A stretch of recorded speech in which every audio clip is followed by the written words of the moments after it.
कुछ लाइन्स हैं वो इस तरह हैं। अपने ख्वाबों ख्यालों में तुझे पाया हमने, अपने ख्वाबों ख्यालों में तुझे पाया हमने, तेरे प्यार में खुद को मिटाया हमने। सुना है अंधेरों से बहुत घबराते हो तुम, सुना है अंधेरों से बहुत घबराते हो तुम, रोशनी के लिए अपने दिल को जलाया हमने। सो हेलो एवरीवन, कैसे हैं आप सभी? उम्मीद है कि आप सभी काफ़ी अच्छे होंगे और अपनी अपनी ज़िंदगी में काफ़ी अच्छा भी कर रहे होंगे। मैं हूँ अंश और स्वागत है आप सभी का लव बियॉन्ड लिमिट्स पर। और जैसा कि आप लोगों ने देख ही लिया होगा थंबनेल, तो आज ये कहानी का अंत है। अब नई स्टोरी के साथ मिलेंगे आपसे। चलिए ले लेते हैं एक छोटा सा क्विक रिकैप, या रहने देते हैं, चलिए रहने ही देते हैं, आज क्विक रिकैप भी रहने ही देते हैं। बस सीधा चलते हैं कहानी की तरफ। उस रोमांटिक से एक क्यूट से डांस के बाद दोनों की ही सांसें एक दूसरे से उलझी हुई थी। इतने करीब थे एक दूसरे के ये दोनों। म्यूज़िक के वो आखिरी कुछ लिरिक्स अब इस कमरे में बहुत स्लो हो चुके थे। कैंडल्स की वो रोशनी वो भी अब धीरे धीरे मंद हो गई थी। दोनों की ही बस दिल की धड़कनें थी जो चल रही थी। लिया ने रूही की आंखों में देखा। उसकी आंखों में एक चमक थी। रूही ने मुस्कुराकर अपने सर को लिया के उस बाएं वाले शोल्डर के ठीक नीचे वाले हिस्से पर रख दिया। उनके बीच की ये दूरी बस इन दोनों की सांसों की ही रह गई थी। सारी भीड़ और सारा शोर जैसे मानो कहीं दूर से चला गया। धीरे धीरे उन्होंने एक दूसरे को बाहों में ले लिया। एक ऐसा आलिंगन जिसमें शब्दों की कोई ज़रूरत नहीं थी। लिया ने हल्के से उसका चेहरा अपने हाथों में थामा और अपने अधरों को रूही के अधरों पर रख दिया।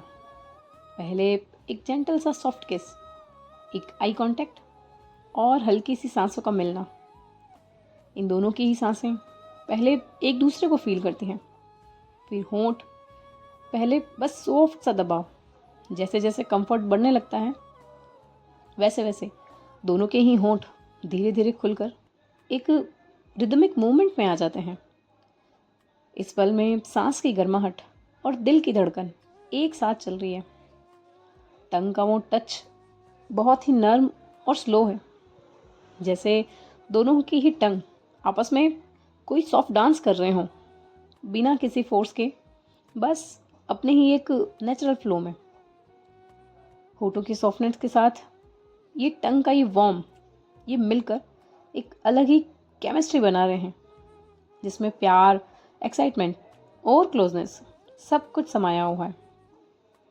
लिया उसके कान के पास अपने होठों से हल्की सी छांस छोड़ते हुए रूही से कह दिया, wifey come let's cut a cake for our love.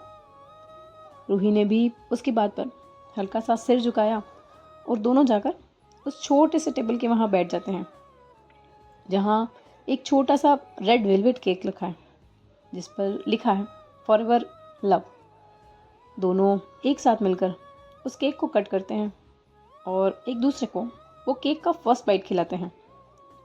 लिया रूही के लिप्स पर लगे उस छोटे से बाइट को अपने थंब से वाइप करती हैं और ये दोनों एक दूसरे की आंखों में जैसे खो से जाते हैं। शेयर होता है एक इंटेंस सा आई कांटेक्ट और अगले ही पल दोनों के होंठ एक दूसरे में जैसे समा से जाते हैं। दोनों के होंठ जैसे एक दूसरे को अपने आप में भर लेना चाहते थे। दोनों ही एक दूसरे के सामने खड़े थे। आंखें बहुत कुछ कह रही थी, लेकिन होंठ बस सब कुछ भूल गए थे। जैसे हर गुजरा हुआ वो लम्हा बस इसी पल में समा रहा हो। धीरे से उन्होंने एक दूसरे का हाथ पकड़ा। उंगलियों का ये स्पर्श जैसे पूरे जिस्म में एक सुकून की लहर सा दौड़ा गया था। कोई शब्द नहीं था, बस उंगलियों की ये गर्मी और दिल की बढ़ती धड़कनों ने ही इन दोनों के प्यार की कहानी कह दी। कदम अपने आप उठकर उस बेड की तरफ बढ़ से गए थे। बाहर से आती चांदनी उस खिड़की पर ठहर गई थी। उस चांदनी में इनका ये पहला आलिंगन, पहली हंसी, पहली फुसफुसाहट सब कुछ उन्हें एक रिदम के जैसे महसूस हो रहा था। जैसे जैसे रात आगे बढ़ती जा रही थी, ये दोनों एक दूसरे में समाते जा रहे थे। हर एक पर्दे के साथ ये दोनों और करीब होते जा रहे थे।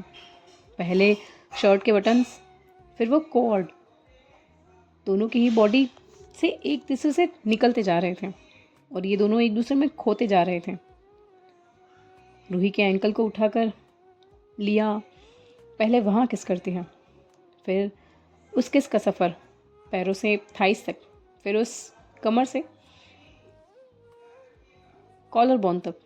हर किस एक हक जैसा लग रहा था, जिसमें कोई जल्दबाजी नहीं थी, कोई हिचकिचाहट नहीं थी, कोई नाराज़गी नहीं थी। दोनों की ही गर्दन, पीठ और होठों का एक अनजाना सा रिश्ता बन जा रहा था। बेडशीट पर पड़ी ये सिलवटें अब सिर्फ कपड़ों की सिलवटें नहीं थी, इन दोनों की बॉडी के अंदर की बेचैनी भी थी। लिया अपनी उंगलियों से और अपने होठों से रूही की उस कर्व को फील करती है, जैसे वो वहाँ एक आर्ट बना रही हो, एक ड्राइंग का स्कल्पचर बना रही हो। होठों से चादर के नीचे के हर उस कोने को एक्सप्लोर कर रही थी लिया। इस मिलन में जैसे शब्दों की कोई ज़रूरत नहीं थी। आई एम सॉरी गाइस कि मैंने इसे इतना डीपली नहीं बताया है, क्योंकि और भी स्टोरीज आएंगी तो थोड़ा उसके लिए भी रुक जाइए। Sorry, back to the story. अगली ही सुबह नाश्ता करने के बाद सभी लोग एक चर्च जाने का प्लान बनाते हैं और चर्च जाने के लिए निकल भी जाते हैं। इनकी गाड़ी जैसे ही बेसिलिका ऑफ बॉम जेसस के सामने रुकती है। सफ़ेद पत्थरों का ये बहुत बड़ा चर्च सुबह की धूप में काफ़ी सुंदर लग रहा था, बहुत ही सुंदर सा चमक रहा था।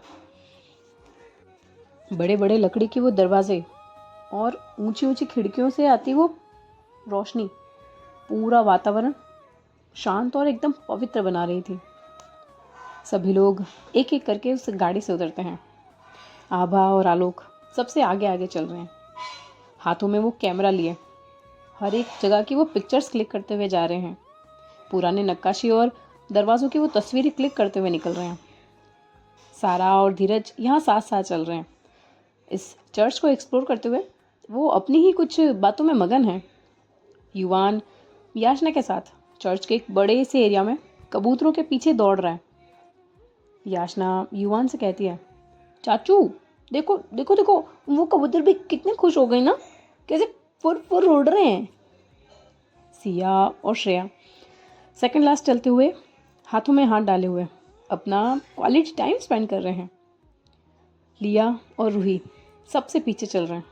रूही ने आज एक हल्का सा पेस्टल ग्रीन कलर का सलवार सूट पहना है, बालों में वो छोटे से क्लिप हैं और हाथों में वही लाल सफ़ेद चूड़ा।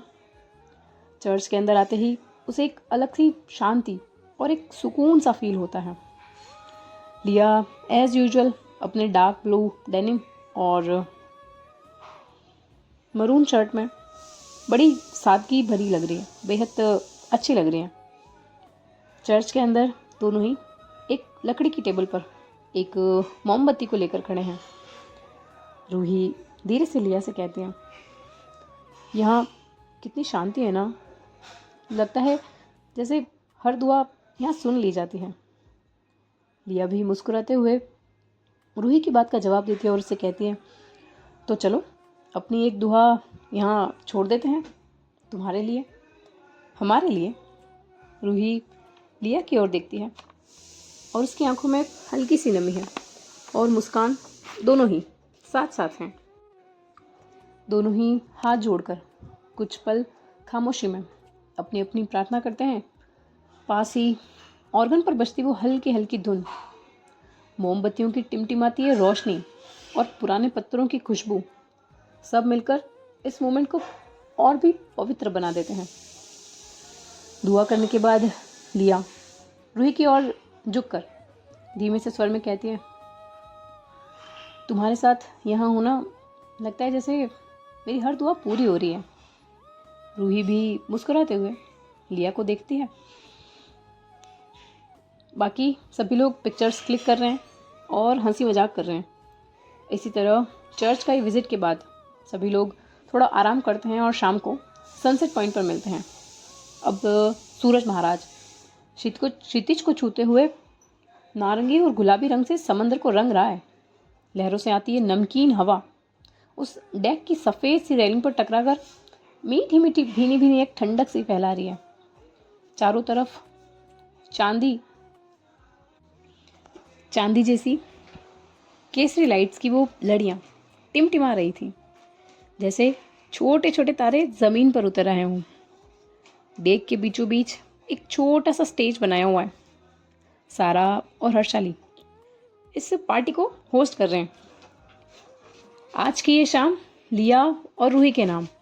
हर्षाली थोड़ा मुस्कुराते हुए सभी से कहती है। पीछे एक बड़ी सी स्क्रीन पर हर्षाली और लिया और दिया की वो कॉलेज की पिक्चर्स हैं। लिया की कुछ बचपन की तस्वीरें हैं। लिया और युवान की वो जगड़ते हुए की तस्वीरें हैं। लिया, आभा, युवान, इन सभी की एक फैमिली पिक्चर्स हैं। लिया और रूही की पिक्चर्स हैं। उन दोनों की शादी की रस्मों की पिक्चर्स हैं। याचना के पहली बार इस घर में आने की पिक्चर्स हैं। परिवार के साथ इन सभी के ये अनकाउंटेबल हंसी, ये मजाक की झलकियाँ एक एक करके उस बड़ी सी स्क्रीन पर फ्लैश होते जा रहे हैं। उन सबको देखकर आभा की आंखों में खुशी के आंसू। लिया ने सभी को एक साथ एक ग्रुप हब के लिए बुलाया। जैसे ही वो वीडियो क्लिप एंड हुआ, सबने मिलकर हूटिंग की और खूब सारी तालियां बजाई। सामने टेबल पर कोकोनट वाटर और कुछ कॉकटेल्स और मॉकटेल्स रखे हुए हैं। सभी ने अपने अपने हाथों में अपनी अपनी चॉइस का ड्रिंक उठाया और एक साथ उठाते हुए ऊपर की ओर उठाते हुए कहा, नई जिंदगी, नए सपने और ढेर सारे प्यार के लिए cheers to Ruya forever, cheers. धीरे धीरे समंदर की ये जो भीड़ थी वो अब कम होने लगी थी। अब हल्की हल्की ठंडी ठंडी हवाएं भी चलने लगी थी। सभी अपने अपने में ही एंजॉय कर रहे थे।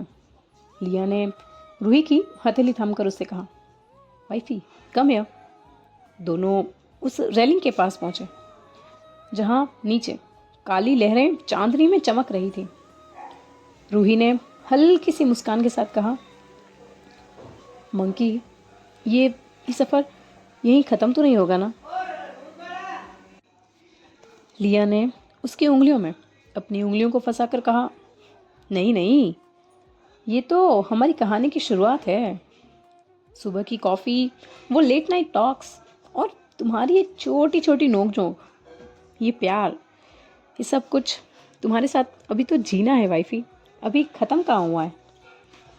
रूही ने ये सुनकर अपने सिर को चुपचाप लिया के कंधे पर रख सा दिया। लिया ने चुपचाप अपनी पॉकेट से एक गोल्ड का एक लॉकेट निकाला जिस पर एल और एक हार्ट शेप्ड आर बना हुआ है। कुछ गढ़े हुए से हैं उसमें। रूही ने उस लॉकेट को देखकर मुस्कुराते हुए अपनी गर्दन को थोड़ा लिया के सामने कर दिया। लिया ने भी मुस्कुराते हुए उस लॉकेट को रूही के गले में पहना दिया। दोनों ने ही अपनी उंगलियों को जोड़कर एक पिंकी प्रॉमिस किया कि अब यहाँ से ये लोग कभी भी अलग नहीं होंगे। कि तभी पीछे से सारा ने उन्हें पुकारा, हे लिया, रूही, आओ ना, स्काई लैंटर्न छोड़ते हैं। लिया और रूही सारा की बात को सुनकर वहाँ जाते हैं जहाँ सारी फैमिली खड़ी थी। सभी ने मिलकर एक एक रंग बिरंगी कागजी लालटेन जलाकर अपने अपने हाथों में उठाए। एक साथ कई सारे लालटेन हवा में तैरने लगे। कोई गोल्डन, कोई गुलाबी, तो कोई पर्पल, तो कोई ग्रीन। एक साथ इतने सारे लालटेन्स, एक साथ इतने सारे वो लालटेन्स की परछाइयाँ इस समुद्र की वो काली से सतह पर ऐसे झिलमिला रही थी जैसे आकाश खुद समुद्र में उतर आया हो। लिया, रूही और याचना ने साथ में मिलकर एक लालटेन को उड़ाया। दोनों ने एक दूसरे को देखा और एक साथ याचना के गाल पर किस कर दिया। धीरे धीरे वो लालटेन ऊपर उड़ती रही। जब तक वो रोशनी की पतली सी एक लाइन न बना जाए तब तक वो तारे में बदलकर गायब हो गई। रेलिंग पर खड़े होकर पूरी फैमिली ने एक साथ पिक्चर्स क्लिक करवाई। फिर लिया, रूही और याचना ने भी अपनी अपनी एक छोटी सी फैमिली पिक्चर क्लिक करवाई और यूं ही समंदर की लहरों की तरह लिया और रूही की यह कहानी सुकून के किनारे पर आकर ठहर से गई। तो दोस्तों, यही थी रुया फॉरएवर की ये कहानी। प्यार, हिम्मत और एक दूसरे पर अटूट भरोसे की कहानी। लिया और रूही ने दिखा दिया कि सच्चा साथ हर मुश्किल को जीत लेता है। उम्मीद है कि आपको ये सफ़र उतना ही पसंद आया होगा जितना मुझे इसे सुनाना। और अगली कहानी तक अपना दिल इसी तरह प्यार और रोशनी से भरा रखिए। मैं हूँ अंश, मिलते हैं जल्दी एक नई कहानी के साथ। अगर कहानी कैसी लगी, अच्छी लगी है तो प्लीज़ लाइक कीजिए, शेयर कीजिए, सब्सक्राइब कीजिए और कमेंट भी करके मुझे बता ही दीजिए। थोड़ा सा इमोशनल मोमेंट है मेरे लिए क्योंकि this is my first story. तो चलिए मिलते हैं आपसे अगली कहानी में। तब तक के लिए खुश रहिएगा, सपने देखते रहिए और लाइफ को एंजॉय कीजिए, अपनों के साथ रहिए। Bye bye, take care, thank you so much.